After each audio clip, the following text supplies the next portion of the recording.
What are two big steps that you could be taking now to finally find freedom from debt? Stay tuned to our latest podcast with Dr. Carmen Iris.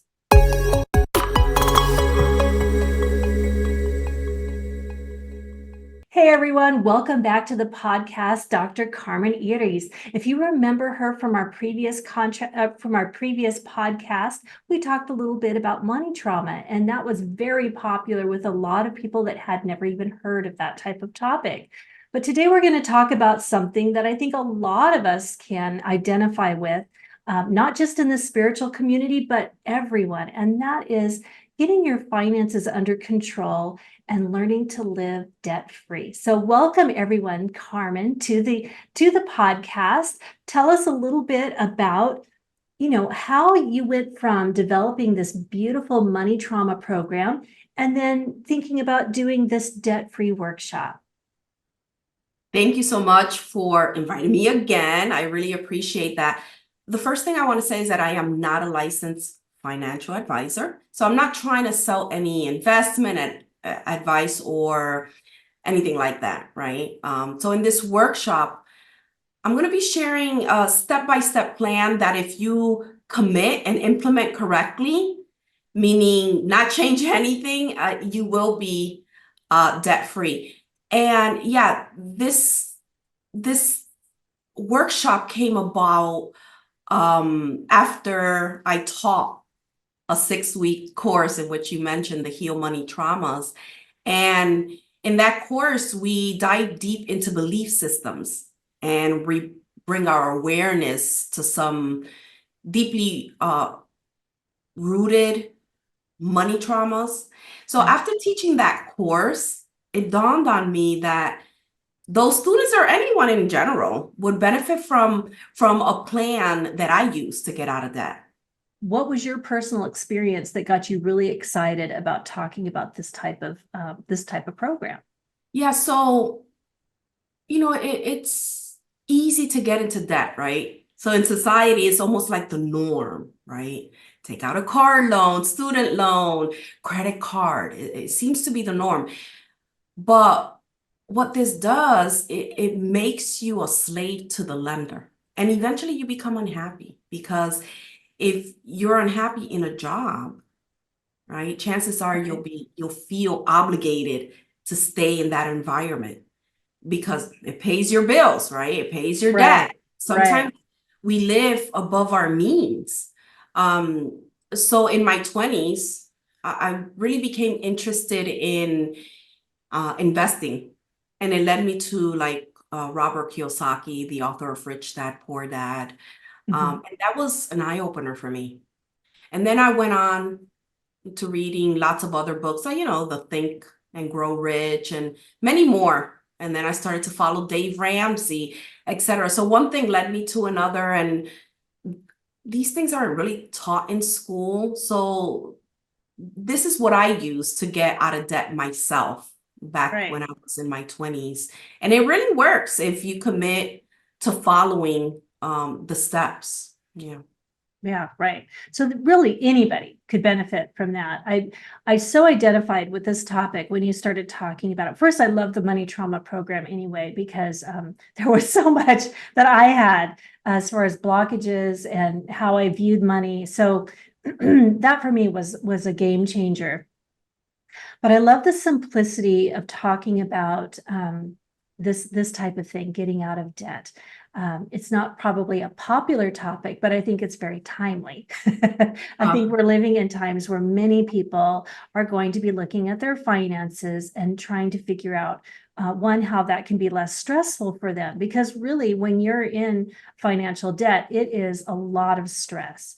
And as spiritual people, we're always trying to raise our vibration and live in this wonderful frequency. And I find that very difficult to do when I'm stressed, because that's all I can think about. And my perspective narrows, and all I can do is just focus on the debt and the problem and the stress that it's causing. And I have a very difficult time stepping back and looking at it as a bigger picture. So one, I think that's one thing that I was really interested in when you started talking about that. Two, as a business owner, we've talked about this in the past, how important it is to be able to have your finances in order. You know, we think that we'll start a business and that's going to bring in money, and a lot of times it can, but starting a business can also be very difficult and consume additional funds until you're able to make money. And if you're already in a debt situation, it can be even more stressful. So I think this appeals to a mass audience, not just our usual crew. I think there's a lot of people, especially in these times, that will be looking at how do I get out of debt, or how can I relieve some of this stress that I'm having and get more toward a more financial freedom mindset, and basically be able to feel better about themselves and better about them circumstances. Wow, there is so much going on energetically. And because part of this earth is we have to have currency Right? to live, and no one really teaches you, our school system, they really don't teach us about simple, income coming in, income to debt ratio, income coming in and how much to spend and to stay within those means, right? It really, life teaches you kind of that. So yeah, it's something that I had to learn on my own. And when going back to what you were talking about, spirituality and creating a business in spirituality, that's a big topic in itself, because if you're trying to create a business and you're still in debt personally, it will affect business and how long you can stay in business. Tell us a little bit about the main goals of your program. Yeah, so the main goal of this workshop is basically to make you aware of a step-by-step plan that you can follow every month to get out of debt, right? So some people might take months once they realize how it works. Others might take years. And that's all going to depend on how much debt you have versus how much income you're bringing in. It's a very easy plan to follow. And I guess the main goal of it is to make you aware, because once you are aware that something's going on and what you're looking for and how to kind of fix it, it relieves so much stress at that point, right? And then you also get steps. If you do this, this, and this, it will lead to, getting out of debt. So I think that's the goal. The goal is to give you the step-by-step plan that if you follow, right, if you're committed, you follow diligently and you implement it every month, you will see results, and the results are to get out of debt. How can this program benefit anyone, whether you're 20, whether you're 30, whether you're 60? How could this program benefit everybody? So the workshop in itself, anyone that is in debt, right, that owes money to any lender would benefit, because I always say that if you owe money to a lender, you're a slave to the lender. There's no other way of putting it. You're just a slave. There's no way out of it. And I think that's if you have any debt, I think you will benefit from the workshop. Anybody with any debt whatsoever. Right. Student loan debt, whether that be credit card debt, whatever the debt. Car loan, mortgages, yes, personal loans, yes. IRS, even the IRS, I know that's not a loan, but even paying back the IRS. No, I hear you. Even the IRS, that is so true. So just in a few words, what would you say are the main parts of your program or this workshop that you put together? Yeah, so we're going to be using the Snowball Plan. And what that basically means is that we're going to pay off the first debt with the smallest balance. Versus there's another plan called the Avalanche that involves paying off debt according to the highest interest rate, right? So that's the plan that we're going to use. And then within that plan, we'll have steps that we can take on a monthly basis. All right. And do you have a preference? I mean, why you chose the Snowball Plan versus the Avalanche Plan? Do you have a certain experiences that you felt worked better for you? Yeah, I really like the snowball plan because, like I said before, you just take the smallest balance and pay that off. It does something to your psyche, right? When you Right. see that, Right. when you finally pay off one, you're like, whew, and it frees up that money. It does something to you where you want to continue. You want to stay motivated because this can be boring, right? So we Right. want to put that, like you said before, we want to put that fun back into finances.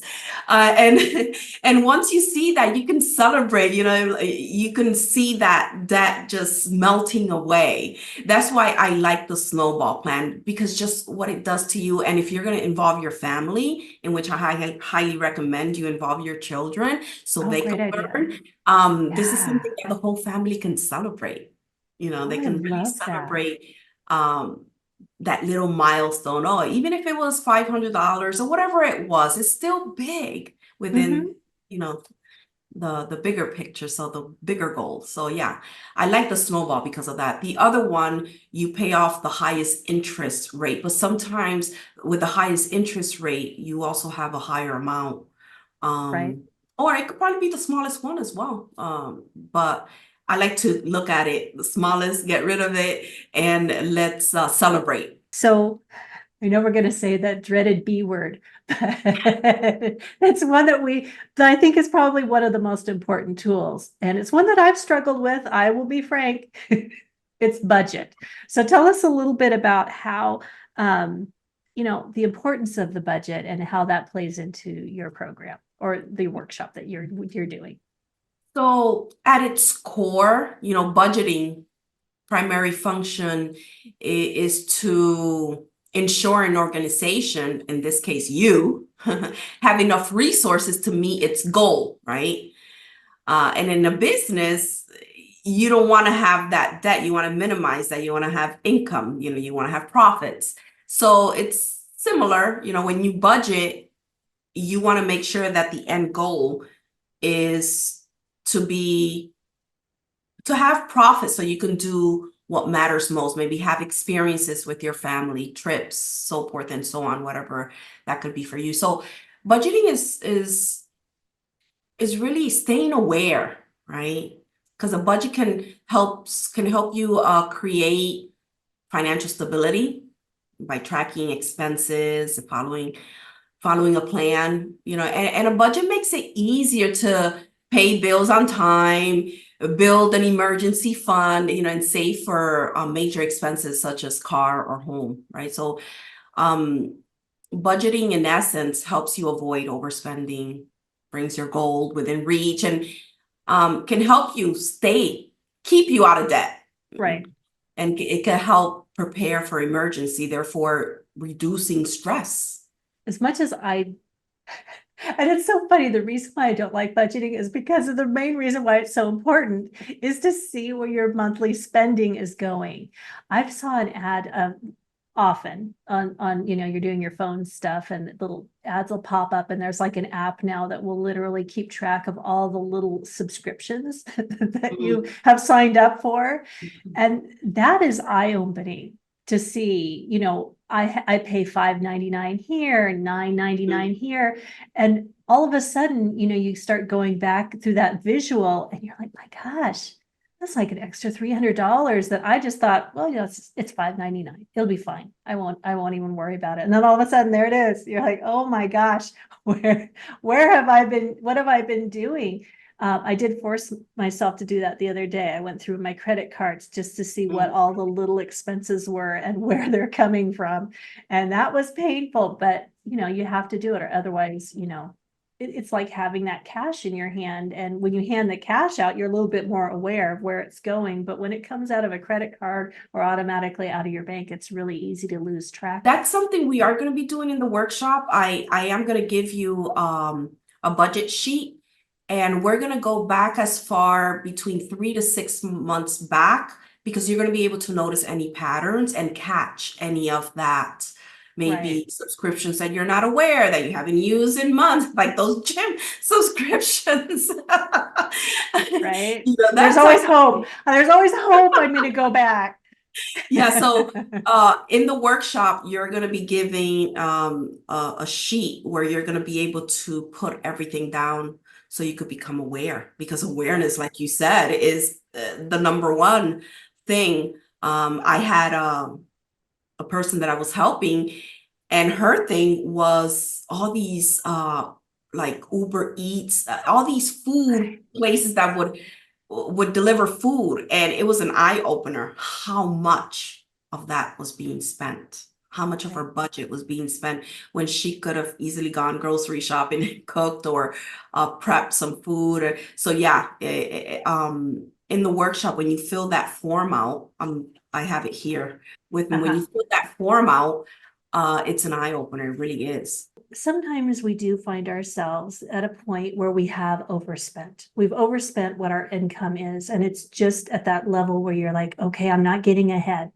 So are there times where we need to look at getting an extra income of some kind, a side hustle, a second job, something of that nature? Yeah, so in this workshop, we're going to be looking at that, and that's going to depend on your income to debt ratio, like I said before. So, for example, if you bring home $2,000 a month and your monthly expenses are close to 2,000 or more, then yes, you might need to add a temporary part-time job. And notice I said temporary, because the goal is to just pay off the debt, right? Right. Or, you know, you might need to sell or rearrange something. So some people do take on part-time jobs to complete their goal faster, and some other, when they do the written exercise, they find ways to cancel things like we spoke about before, subscriptions, or sell something to help them with their goal. Or if they have a car payment that they really can't afford, they might need to let that go, bring a lower one to help them with their goal. So that's really going to depend on the goals you set for yourself and how quickly you want to see that shift. Yeah, even in my own circumstance, I had a business that I was trying to get off the ground a few years ago, and it wasn't enough to sustain me. So at the time, I kept my full-time job. I took a second part-time job. So I was really working 3 jobs, 2 of them, pretty close to full-time. And that was a lot of stress, but I knew it was temporary. I knew that it was only going to be for a period of time. It almost was hard to come off of that when I finally got to the point where I didn't need to work all those extra hours. I'm like, I feel like I should be doing something. I'm watching television. I can't just sit here now. I feel like I should be working at the same time. But yeah, that was really important for me too, to also learn that once my income increased, to try not to get used to that increased income. Because that's a big pitfall, right? Is that you get used to having that extra income, and then all of a sudden when it's not there, you're like, well, where was that extra $200 that I'm used to having at this particular time? So, and I think that's a natural pitfall, but as long as you're aware of it, and I'm sure through your training, that'll be helpful. Yeah, and in this workshop, those extra $200 are really being put into something. They're not just sitting in your bank So you're not account. seeing it, thinking it's extra money. Yeah, Right. so it's not really extra. It's actually being allocated to some goal. So That's that smart. could be, yeah. I need to do that for myself. Start Once putting you it free that immediately up, on that. yeah, once you free that up, then that $200 might become extra, like you said, and then you might be able to spend it on other things. Well, hopefully by that point you have, something you enjoy doing, or your business is taken off, or whatever the case may be. So I believe in your program, you have some steps or goals that help people, become successful. What would you say, or you don't have to list all of them, but just a kind of overview of some of the things that you'll be covering as far as how this program runs? Yeah, so in the Snowball Plan, we're just going to go 7 steps to set you up to become debt free. And I could share the first step, in which is probably one of the most important, is to save $1,000, because we found that if we went straight into budgeting and accounting for every single penny into your debt, and your car broke down, then it was going to delay the whole process, right? So now that $1,000 is a must. That's the very first thing you have to do. Find it from anywhere, maybe selling some items to get to that $1,000. And then if in that process your car breaks down, you have somewhere to go and you could still keep your plan going. And then later on in the plan, there's another step where you're going to keep adding to that emergency fund. And the goal is to have between 3 to 6 months worth of expenses at all times. And, like anything, if you commit, right, and follow the steps without changing anything, follow the order, and of course the steps can be combined, it's going to get you out of debt. When I say financial freedom, what does that mean to you? Yeah, so financial freedom for me looks like having choices and being able to have experiences, right? I can take a month off in the summer and travel and have experiences. I don't have to worry about my bills or something not getting paid. I have enough passive income that carries me through the month and for a couple months.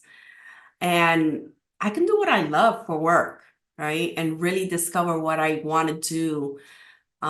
So yeah, financial freedom for me is mostly having choices. You have a choice.